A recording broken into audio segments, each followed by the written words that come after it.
എല്ലാവർക്കും എൻ്റെ സ്നേഹം നിറഞ്ഞ നമസ്കാരം. ഇന്ന് നമ്മൾ മൈൻഡിൻ്റെ കണ്ടിന്യൂഷനാണ് നമ്മൾ നോക്കുന്നത്. ഇത് അങ്ങനെ ഇങ്ങനെ തീരുന്ന ടോപ്പിക്കല്ല, അത്രയ്ക്ക് നമ്മൾ ഡീപ്പായിട്ട് പോകുവാണ്. അതുകൊണ്ട് കുറച്ച് സമയം എടുക്കും, കുറച്ച് വീഡിയോകൾ ഇതിനു വേണ്ടി സ്പെൻഡ് ചെയ്യേണ്ടി വരും. അതൊന്നും ഒരു വിഷയമല്ല. എന്താണെന്ന് വെച്ചാൽ നമ്മൾ പഠിക്കുന്ന വിഷയം അത്രയ്ക്ക് സ്ട്രോങ്ങും ഡീപ്പുമാണ്. ഡീപ്പുവാന്ന് വെച്ചാൽ അത്രയ്ക്ക് ആഴത്തിലാണ് നമ്മൾ പോകുന്നത്.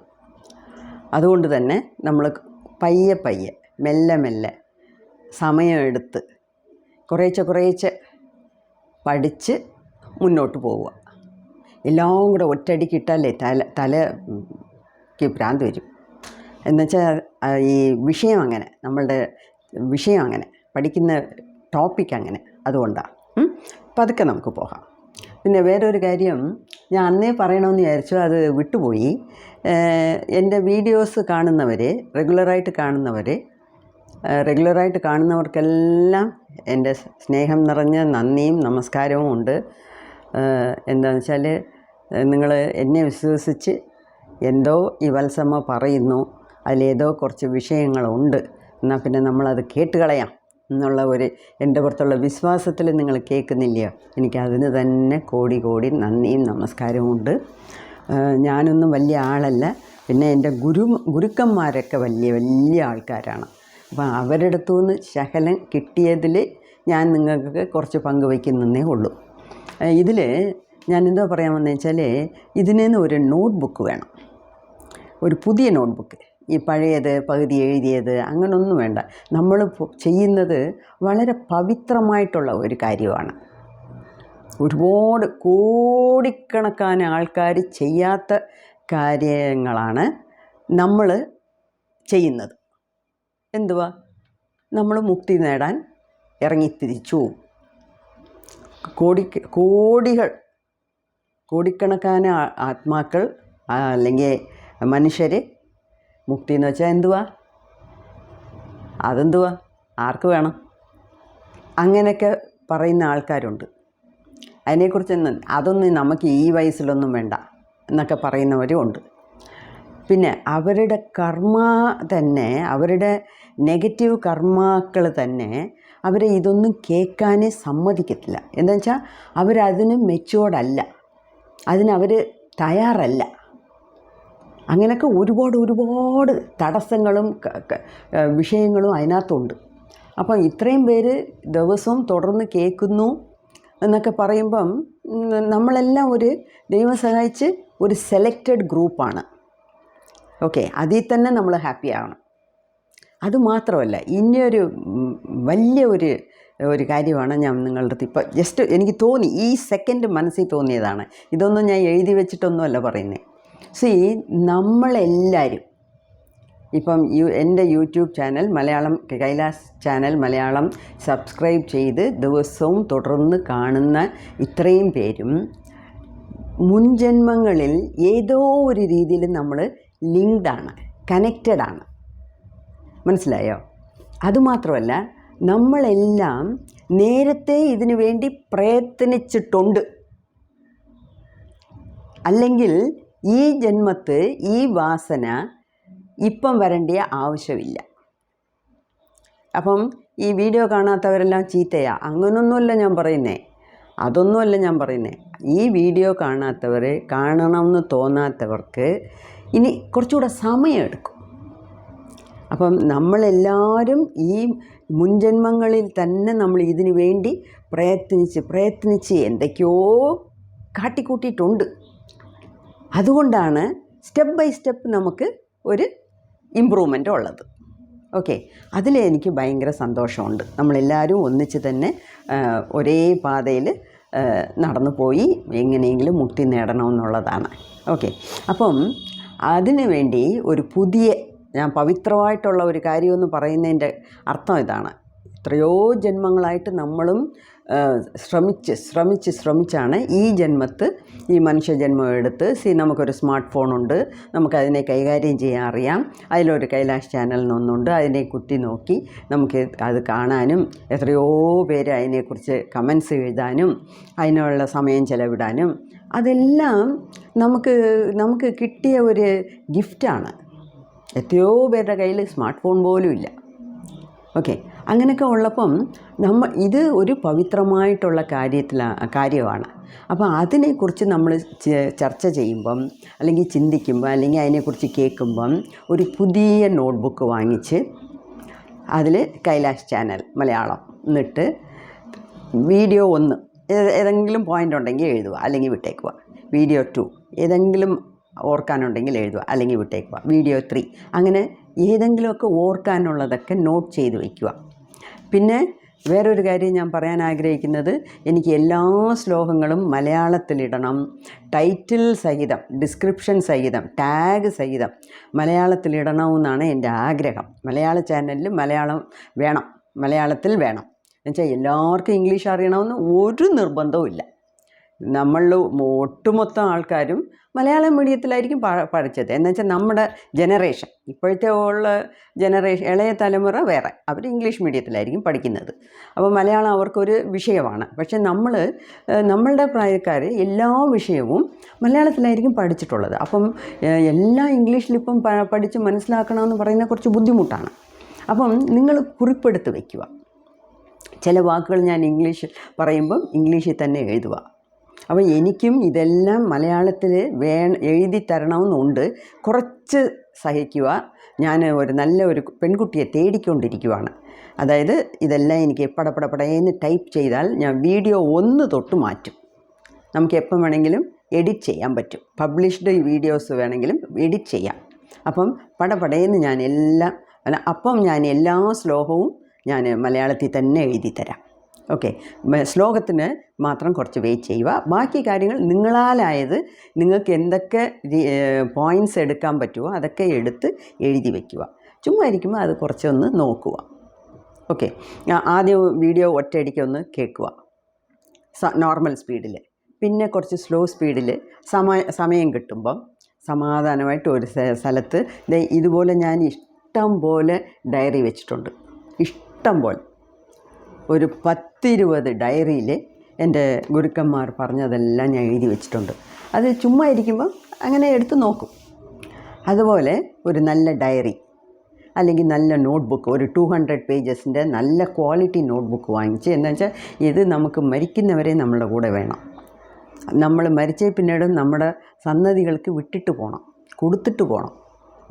അതിലാരെങ്കിലും ഒരാൾ നന്നാവട്ടെ, നമുക്കതല്ലേ വേണ്ടിയത്, ഇല്ലേ? അപ്പോൾ അങ്ങനെയൊക്കെ ചെയ്യുമ്പം നല്ല ഒരു ക്വാളിറ്റി നോട്ട്ബുക്ക്, ഒരു സ്കെയില്, പെൻസില്, പേന, എഴുതാനുള്ള ക്വാളിറ്റി പേന എല്ലാം വാങ്ങിച്ച് അതിൻ്റെതായ പവിത്രതയോടുകൂടി നമ്മളത് നോട്ട് ചെയ്ത് എഴുതി എടുക്കുക. ഓക്കെ, അപ്പോൾ ഇന്ന് വിഷയത്തിലോട്ട് കടക്കാം. ഇന്നലെ ഞാനിത് പറയണമെന്ന് വിചാരിച്ചു, പിന്നെ ഈ സമയം കൂടിപ്പോയോ എന്നുള്ള രീതിയിലാണ് ഞാനത് നിർത്തിയത്. ആക്ച്വലി ഞാൻ പറഞ്ഞില്ലയോ, ഞാൻ തമിഴ്നാട്ടിലാണ് ജനിച്ചതും വളർന്നതുമൊക്കെ. അവിടെ എന്ത് നല്ല കാര്യത്തിനും ശരി, കല്യാണമാണെങ്കിലും ശരി, അമ്പലത്തിലെ പൊങ്കാല, അങ്ങനെയൊക്കെ ഒരുപാട് സെലിബ്രേഷൻസ് അവിടെയും ഉണ്ട്.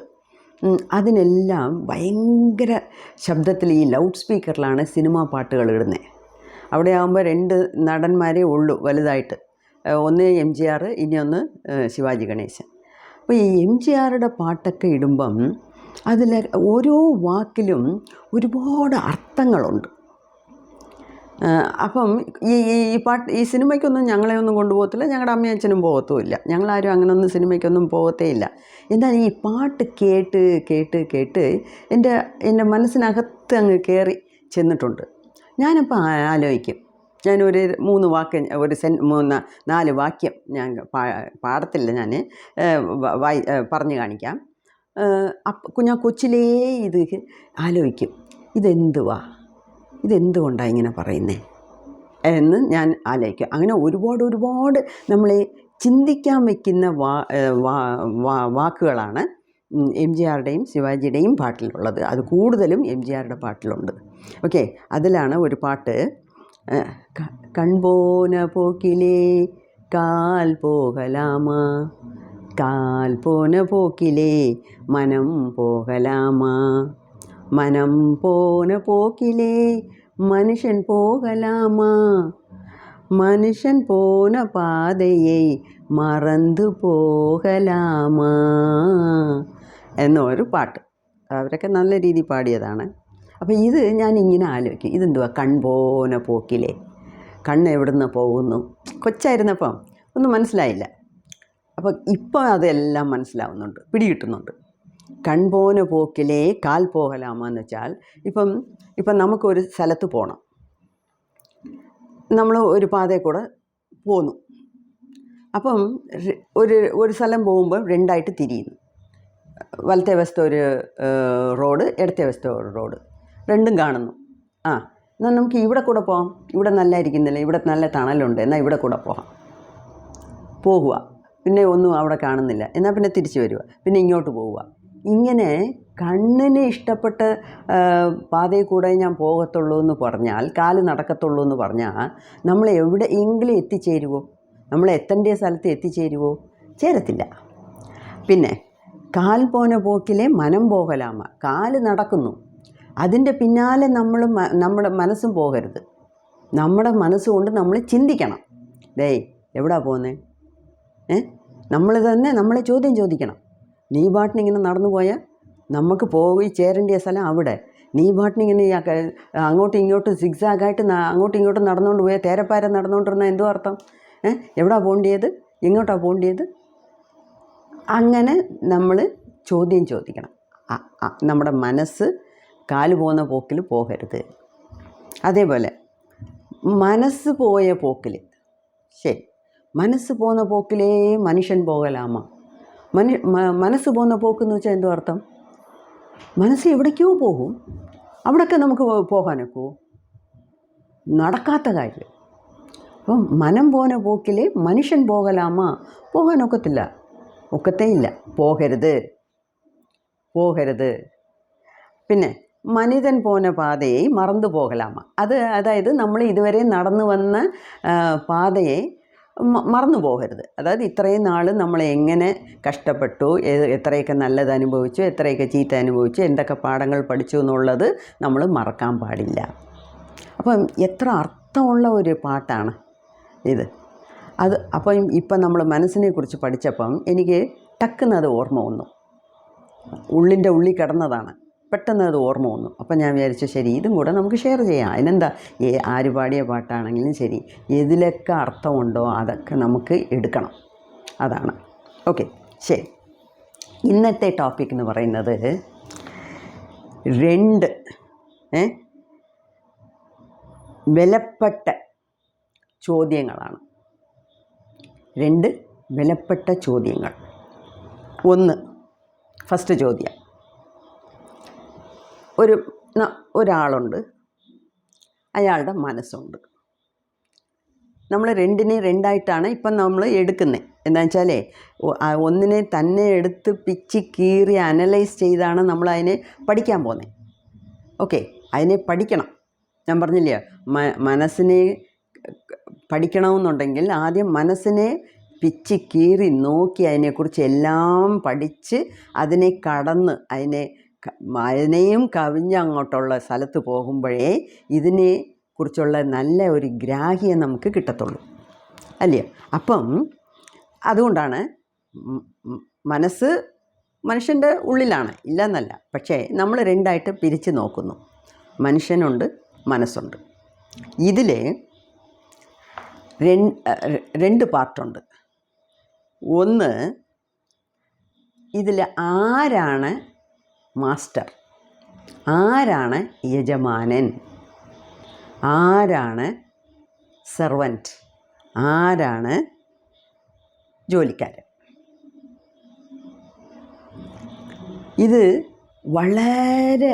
ഇത് ഫസ്റ്റ് ചോദ്യത്തിൻ്റെ 2 ഭാഗങ്ങളാണ്. A, B എന്നിട്ടോളാം.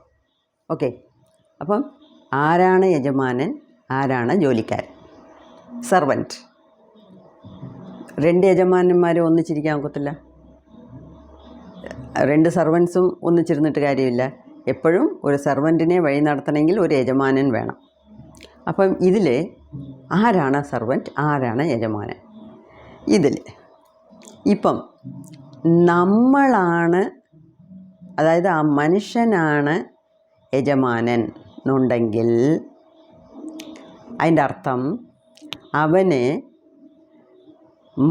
അവൻ്റെ മനസ്സിനെ കൈകാര്യം ചെയ്യാൻ പഠിച്ചവനാണ്. അതുകൊണ്ടല്ലേ അവൻ യജമാനായിട്ടിരിക്കുന്നത്. അപ്പോൾ അവൻ പറയുന്ന പോലെ അവൻ്റെ മനസ്സ് കേൾക്കും. അല്ലാതെ അവൻ്റെ മനസ്സ് ഓടുന്നതിൻ്റെ പുറയിൽ അവൻ പോകില്ല. അങ്ങനത്തെ മനുഷ്യൻ എങ്ങനത്തെ മനുഷ്യനായിരിക്കും? മഹാൻ. അവൻ മനുഷ്യ ലെവലിലല്ല, മനുഷ്യൻ്റെ ലെവലിലല്ല, മനുഷ്യനെക്കാട്ടിലും വലിയ ലെവലിലാണ്. അവരെയാണ് നമ്മൾ മഹാൻ എന്ന് പറയുന്നത്. മഹാത്മാ എന്ന് പറയുന്നത് അതെന്തുവാ? മഹാത്മാ. ആത്മായെക്കാട്ടിലും വളരെ ഉയർന്ന തലത്തിലുള്ളതാണ് മഹാത്മാ. മനസ്സിലായോ? ഓക്കെ. അത് പിന്നെ മനസ്സാണ് യജമാനൻ. അടുത്തത് മനസ്സാണ് യജമാനൻ. മനുഷ്യൻ മനസ്സിൻ്റെ അടിമ എന്ന് പറഞ്ഞാൽ പിന്നെ എന്തുവാ?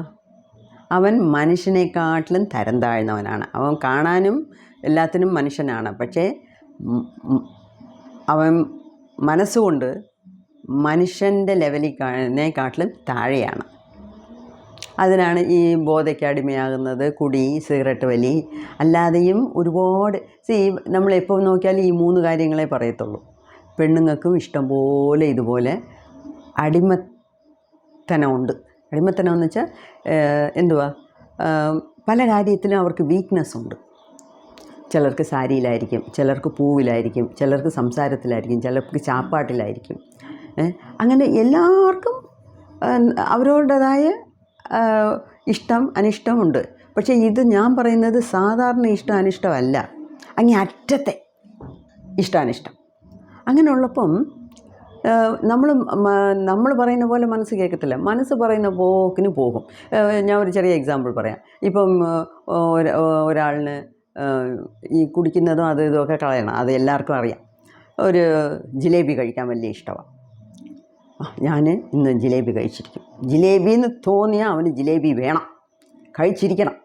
അപ്പോൾ എന്താ ചെയ്യും? പെട്ടെന്ന് ഒരു ഓട്ടോ എടുത്ത് അല്ലെങ്കിൽ ഒരു സൈക്കിൾ എടുത്ത് എങ്ങനെയെങ്കിലും നല്ലൊരു ജിലേബി കടയിൽ പോയി ഒരു 10-15 ജിലേബി വാങ്ങിച്ച് ഒറ്റ അടിക്കാൻ തിന്നും. അവനറിയാം ഇത്രയും ജിലേബി തിന്നാൽ വയറ്റിളക്കമാണെന്ന്. എന്നാലും അവൻ മൈൻഡ് ചെയ്യത്തില്ല. എന്നുവെച്ചാൽ നാക്കിൻ്റെ രുചി, മനസ്സിന് അടിമാവായി. അവൻ്റെ കാര്യത്തിൽ മനസ്സാണ് യജമാനൻ, അവൻ മനസ്സിൻ്റെ അടിമ. ജോലിക്കാരൻ പോലുമല്ല, അടിമ. അപ്പം മനുഷ്യൻ്റെ ലെവലിനെക്കാട്ടിലും അവൻ താഴ്ന്നതാണ്. ഇപ്പം ടീച്ചറെ, നമ്മളൊക്കെ ഏത് ലെവലാണ്? നമ്മൾ മഹാനുമല്ല, നമ്മൾ അത്രയും താഴ്ന്ന ലെവലും അല്ല. വളരെ കറക്റ്റ്. അപ്പം നമ്മളെങ്ങനെ? അതുകൊണ്ടാണ് നമുക്ക് ഈ വലിയും പിടി. ഇത് ചെയ്താൽ ശരി, ഇത് ചെയ്യണോ അത് ചെയ്യണോ, സദാസർവകാലവും നമുക്കുള്ള ഒരു പോരാട്ടം. ഇത് ചെയ്താൽ ശരിയാണോ, അത് ചെയ്താൽ ശരിയാണോ, അങ്ങനെ ചെയ്യാവോ, ഇങ്ങനെ ചെയ്യാവോ, ഒന്നിനും ഒരു എത്തും പിടിയും ഇല്ലാത്ത ഒരു രീതി. ഓക്കെ, അതാണ് ഈ ഫസ്റ്റ് ചോദ്യത്തിൻ്റെ. അപ്പം നമ്മൾ അതിൽ ഏത് ലെവലിലിരിക്കണം? നമ്മൾ യജമാനനായിട്ടിരിക്കണം. നമ്മളുടെ മനസ്സിനെ അടിമയാക്കണമെന്ന് ഞാൻ പറയുന്നില്ല, അല്ലെങ്കിൽ ജോലിക്കാരനാക്കണമെന്ന് പറയുന്നില്ല. എന്നാലും നമ്മൾ പറയുന്ന സ്ഥലത്ത് മനസ്സ് നിൽക്കണം. അതാണ് വേണ്ടിയത്. അത് എങ്ങനെയാണെന്നൊക്കെ നമ്മൾ ഇനി വരുന്ന വീഡിയോസിൽ കാണാം. അപ്പം ഇത് ഒരു ചോദ്യം. ഇനിയൊരു ചോദ്യം, മനസ്സിനെ നമുക്ക് കൺട്രോൾ ചെയ്യാമോ? നമുക്ക് മനസ്സിനെ കൺട്രോൾ ചെയ്യാമോ? അതൊരു വലിയ ചോദ്യമാണ്. ഇതിൻ്റെ ഉത്തരം നമ്മൾ യാതൊരു കാരണവശാലും മനസ്സിനെ കൺട്രോൾ ചെയ്യാൻ നോക്കരുത്.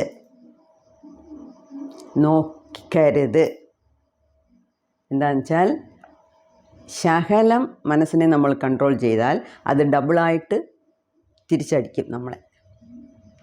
അതുകൊണ്ട് മനസ്സിനെ കൺട്രോൾ ചെയ്യാനേ പോകരുത്. ഈ ലോകത്ത് ഒരു മനുഷ്യൻ പോലും മനസ്സിനെ കൺട്രോൾ ചെയ്ത് വിജയിച്ചവൻ ഇല്ല. ഒരു മനുഷ്യൻ പോലും. നിങ്ങൾക്ക് വിശ്വാമിത്രൻ്റെ കഥ അറിയാമല്ലോ. 3000 വർഷം തപസ്സിരുന്നതാ. മേനകയും രംഭയും ഒക്കെ മുന്നേ വന്ന് ഡാൻസ് കളിച്ചപ്പം ദാ പോന്നു, വാ നിൻ്റെ കൂടെ ജീവിക്കാൻ വാ, അങ്ങനെ ഇരുന്നതാ. അങ്ങനെയൊക്കെ ഉള്ള അപ്പം നമ്മളൊക്കെ ഏത് മൂലയ്ക്കാണ്? അപ്പം അങ്ങേർക്ക് മനസ്സിൻ്റെ പുറത്തില്ലാത്ത കൺട്രോളാണോ നമുക്ക്? അപ്പോൾ അങ്ങേർക്ക് കൺട്രോൾ ചെയ്യാൻ പറ്റിയില്ലെങ്കിൽ നമുക്ക് കൺട്രോൾ ചെയ്യാൻ പറ്റുമോ? അതുകൊണ്ടാണ് ഞാൻ ഇത്രയും അടിച്ചുറച്ച് പറയുന്നത്, ഈ ലോകത്ത് മനസ്സിനെ കൺട്രോൾ ചെയ്ത ഒരു മനുഷ്യനും ഇല്ല. മഹാന്കളുണ്ട്. മഹാന്കൾ നമ്മൾ പറഞ്ഞ പോലെ നേരത്തെ യോഗികളും ജ്ഞാനികളും ഋഷികളും മുനികളും. ഋഷിയാണ് വിശ്വാമിത്രൻ, ഏറ്റവും വലിയ ഋഷിയാണ്. അദ്ദേഹത്തിനെ ഈ പാട്. അപ്പം നമുക്കൊക്കെ എങ്ങനെയാണെന്ന് ആലോചിച്ച് നോക്കി. ഓക്കെ, ശരി ടീച്ചറെ. എന്നാൽ കൺട്രോൾ ചെയ്യാൻ പറ്റില്ലെങ്കിൽ പിന്നെ എങ്ങനെ? മനസ്സിൻ്റെ പുറകെ പോകരുതെന്ന് പറയുന്നു, നമ്മൾ യജമാനനായിട്ടിരിക്കണമെന്ന് പറയുന്നു, അതേസമയത്ത് മനസ്സിനെ കൺട്രോൾ ചെയ്യരുതെന്ന് പറയുന്നു. ഇതെല്ലാം എങ്ങനെ സാധ്യം? ഞാനൊരു വാക്ക് പറയാം. ആരെങ്കിലും നിങ്ങളടുത്ത് വന്ന്, അല്ലെങ്കിൽ എവിടെയെങ്കിലും നിങ്ങൾ മനസ്സിനെ കൺട്രോൾ ചെയ്യുന്നത് എങ്ങനെ എന്ന് ആരെങ്കിലും നിങ്ങളടുത്ത് പറഞ്ഞാൽ, അല്ലെങ്കിൽ വാ നിങ്ങൾക്ക് ഞാനൊരു ടെക്നിക്ക് പറഞ്ഞുതരാം, ഒരേ നിമിഷത്തിൽ നിങ്ങൾക്ക് മനസ്സിനെ കൺട്രോൾ ചെയ്യാൻ പറ്റും, ഞാനിയാക്കി തരാം എന്നൊക്കെ പറഞ്ഞാൽ കൈതൊഴുത് അവരുടെ അടുത്ത് പറയണം, എനിക്ക് വേണ്ട. എന്താണെന്ന് വെച്ചാൽ ഉള്ളിൻ്റെ ഉള്ളിൽ നമുക്കതിൻ്റെ ഉത്തരം അറിയാം. നമ്മൾ ഒന്നും ഈ ജന്മത്ത് മനസ്സിനെ കൺട്രോൾ ചെയ്ത് നമ്മൾ വലിയ ആളാകാൻ ഒക്കത്തില്ല. ശരി, പിന്നെ എന്തിനാ ഇത്രയും വീഡിയോസും ഇത്രയും മെനക്കേടും? വേറൊരു കാര്യമുണ്ട്, അതിനല്ലേ ഞാൻ വരുന്നേ. അതായത് നമുക്ക് മനസ്സിനെ കൺട്രോൾ ചെയ്യണ്ട, പക്ഷേ വളരെ തന്ത്രപരമായിട്ട് അതിനെ കൈകാര്യം ചെയ്യണം. ഇന്നലെ ഞാൻ പറഞ്ഞില്ലയോ, ഇഞ്ചിച്ചാറ് കുടിച്ച കുരങ്ങാണ്. അതിന് ഒരുപാട് എക്സ്ട്രാ ഫിറ്റിങ്സ് വെച്ചും ആൾക്കാർ പറയുന്നുണ്ട്. അതിനെ തേള് കൊട്ടി അങ്ങനെ ഇങ്ങനെയാണെന്നൊക്കെ. നമുക്കതൊന്നും അത്രയും ഡീപ്പായിട്ടൊന്നും പോകണ്ട. ഇപ്പോഴേ നമുക്ക് അറിയാം നമ്മുടെ മനസ്സ് എങ്ങനെയാണെന്ന്. ഓക്കെ, അപ്പം കൺട്രോൾ ചെയ്യാൻ പറ്റില്ല. കൺട്രോൾ ചെയ്താൽ ഡബിളായിട്ട് നമ്മളുടെ അടുത്ത് തിരിച്ചടിക്കും. അപ്പോൾ എന്ത് ചെയ്യണം? അതിനെ തന്ത്രപരമായിട്ട് നൈസായിട്ട് അതിൻ്റെ പോക്കിൽ ശകലം പോയി നമ്മളുടെ പോക്കിലോട്ട് വലിച്ചു കൊണ്ടുവരണം. അതിനൊക്കെ ടെക്നിക്സ് ഉണ്ട്, അത് ഞാൻ പറഞ്ഞുതരാം. ആ ടെക്നിക്സൊക്കെ നമ്മൾ ഫോളോ ചെയ്യുമ്പോഴാണ് നമ്മൾ യോഗി നിലയിൽ ഉയരുന്നത്. കൈകാര്യം ചെയ്യുന്നു, ഹാൻഡിൽ ചെയ്യുന്നു. എങ്ങനെയാണ് ഹാൻഡിൽ ചെയ്യുന്നതെന്ന്, എങ്ങനെയാണ് കൈകാര്യം ചെയ്യുന്നതെന്ന്. ഇപ്പോൾ ഒരു കൊച്ച് 1ാം ക്ലാസ്സിലേക്ക് പഠിക്കുന്നു, അതിന് ഹോംവർക്ക് ചെയ്യാൻ ഇഷ്ടമില്ല. അപ്പോൾ നമ്മൾ എന്ത് ചെയ്യും? ഇത് ഹോംവർക്ക് ചെയ്താലേ നിനക്ക് അരമണിക്കൂർ TV ഇട്ട് തരാം, അല്ലെങ്കിൽ നിനക്ക് ഇഷ്ടമുള്ള ഭക്ഷണം ഉണ്ടാക്കി തരാം, അല്ലെങ്കിൽ നിനക്കൊരു ചോക്ലേറ്റ് തരാം. എങ്ങനെയെങ്കിലുമൊക്കെ അതിനെ സമാധാനപ്പെടുത്തി നമ്മുടെ വഴിയെ കൊണ്ടുവന്ന് ആ ഹോംവർക്ക് എഴുതിപ്പിക്കും. നമുക്കതാണ് അന്നത്തെ ദൗത്യം. അതുപോലെ നമ്മളും മൈൻഡിനെ കൺട്രോൾ ചെയ്യാതെ അതിൻ്റെ വഴി പോയി നയതന്ത്രമായിട്ട് പറഞ്ഞ് മനസ്സിലാക്കി കുറേശ്ശെ അതിനെ നമ്മൾ കയ്യിലെടുക്കണം.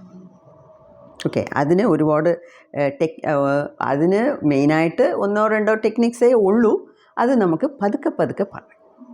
ഓക്കെ, സോ ഇത്രയും കാര്യങ്ങൾ നമ്മൾ വീണ്ടും കേൾക്കുക, ചിന്തിക്കുക, മനസ്സുകൊണ്ട് ആലോചിക്കുക, മനസ്സിൽ ഇതെല്ലാം നല്ലപോലെ കയറ്റുക. ഓക്കെ, നന്ദി, നമസ്കാരം.